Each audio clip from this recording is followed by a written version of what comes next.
Hello दोस्तों, welcome करता हूं आप सभी का एक बार फिर से। आप देख रहे हैं वासिम्पल, मैं आपके साथ सैयद शमशाद हुसैन। ज़मीन संबंधित बहुत ही महत्वपूर्ण और लेटेस्ट अपडेट निकल कर आ रहा है। आपको बताते चलें, अभी तक आप परिमार्जन पोर्टल के माध्यम से यहां पर ज़मीन संबंधित जो भी आपका गड़बड़ी होता था, आपका प्लॉट में, आपका रकबा में या फिर और भी किसी तरह का त्रुटि होता था, तो आप परिमार्जन पोर्टल में सुधार करते थे। इसमें क्या कुछ बदलाव आया है? अब कहा जा रहा है कि परिमार्जन पोर्टल को जो है बंद कर दिया जाएगा। और भी यहाँ पर बहुत महत्वपूर्ण अपडेट निकल कर आ रहा है। जैसा कि आप सभी जानते हैं, यहाँ पर बहुत सारे ऐसे लोग हैं बिहार में जो सरकारी ज़मीन पर अवैध कब्जा करके रहते हैं, चाहे उसमें अपना घेराबंदी कर लिए हो या फिर उसमें अपना मकान कर लिए हो। तो ऐसे लोगों पर कल ही से क्या एक्शन लिया जाना है, उसके रिगार्डिंग हम बात करेंगे। साथ ही साथ एक और अपडेट निकल कर आ रहा है, ऐसे बिहार में कई लोग हैं जो भूमिहीन हैं, जिनके पास अपना ज़मीन ही नहीं है, तो उन लोगों को भी ज़मीन देने की बात यहाँ पर कही जा रही है। और ही बहुत खास अपडेट निकल कर आ रहा है। तो आइए चलते हैं अपनी पीसी स्क्रीन पर और जान लेते हैं ये पूरी खबर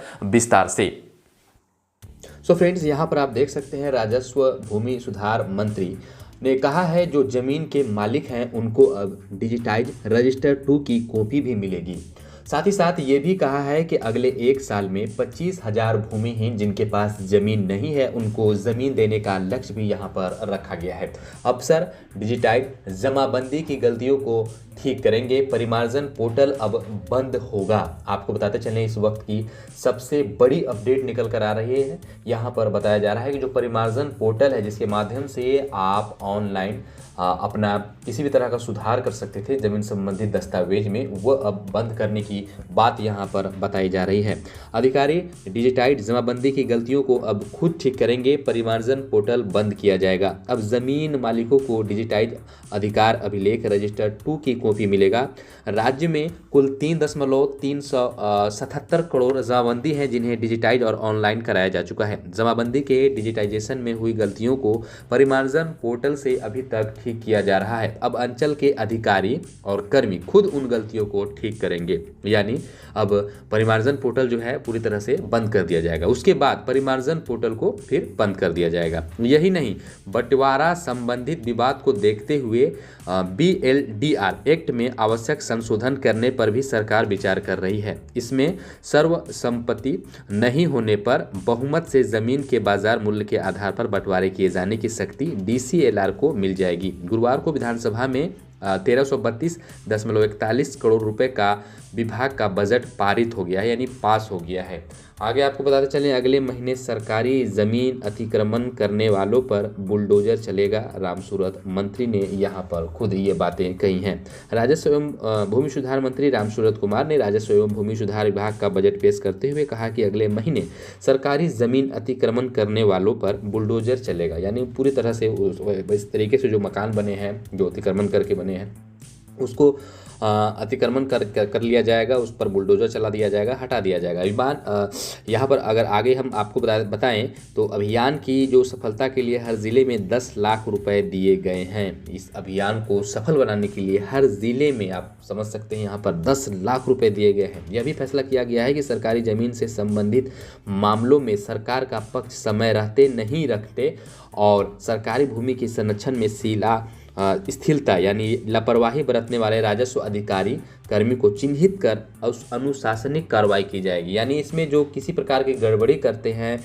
या काम नहीं करते हैं, लापरवाही करते हैं, तो उन पर यहाँ पर कार्रवाई करने की भी बात कही जा रही है। जिन पदाधिकारियों या कर्मियों के चलते सरकार को क्षति पहुँचेगी, उनसे सरकारी भूमि के बराबर राशि वसूली जाएगी। तो जो सबसे बड़ी बात यहाँ पर कही गई है कि अगर जो सरकार के जो पदाधिकारी हैं या फिर जो कर्मी हैं, उनके चलते अगर भूमि में क्षति पहुँचेगी तो यहाँ पर उनसे भूमि के बराबर राशि वसूल की जाएगी। तो यहाँ पर सख्त कर दिया गया है। जो भी सरकार के आला अधिकारी या कर्मी जो बैठे हुए हैं, उनको सचेत और सजग हो जाने की ज़रूरत है। अगर वो घूस ले लिए और अपना काम जो है गड़बड़ कर दिए या फिर किसी प्रकार की क्षति पहुंचा दिए, तो उनसे ज़मीन के बराबर जो दाम है वो वसूला जाएगा। मंत्री ने ये भी कहा है कि अभियान बसेरा के तहत सूबे में कुल 89,000 भूमिहीन परिवारों को घर बनाने के लिए आवासीय भूमि दी गई है। वहीं अभियान दखल दहानी के तहत अभी भूमि में बेदखल 1.8 लाख लोगों को कब्जा दिलाया गया। अगले एक साल में 25,000 भूमिहीन को ज़मीन देने की लक्ष्य जो है यहाँ पर और तय किया गया है।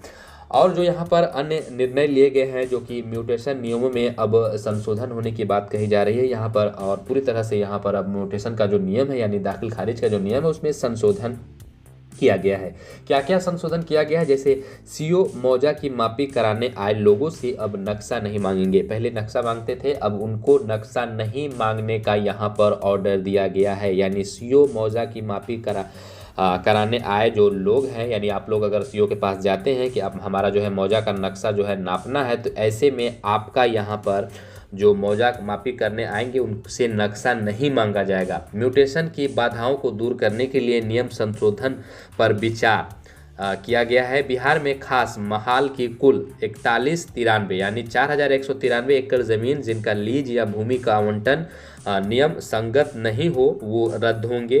राज्य के मठ मंदिर की 29,500 एकड़ जमीन, जिस जमीन पर अवैध कब्जा है उसे मुक्त कराने का काम भी शुरू किया गया है। तो आपको ये भी बता दें कि यहाँ पर जो राज्य में मठ मंदिर की 29,500 एकड़ ज़मीन है जिस पर अवैध कब्जा है उसे मुक्त कराने का काम भी यहाँ पर शुरू किया जाएगा। लैंड रिकॉर्ड और यहाँ पर मॉडर्न जो यहाँ पर टाइजेशन हो रहा है, मॉडर्नाइजेशन हो रहा है, उसके प्रोग्राम के तहत केंद्र से बिहार को 144.89 करोड़ रुपए मिले हैं। ज़मीन नापी के लिए प्रति मशीन 6 लाख यानी कुल 42.66 करोड़ रुपए यहाँ पर जारी भी कर दिए गए हैं। तो ये थे कुछ राजस्व एवं भूमि सुधार के रिगार्डिंग महत्वपूर्ण अपडेट जो कि रामसूरत राय ने यहाँ पर बताया है, कहा है।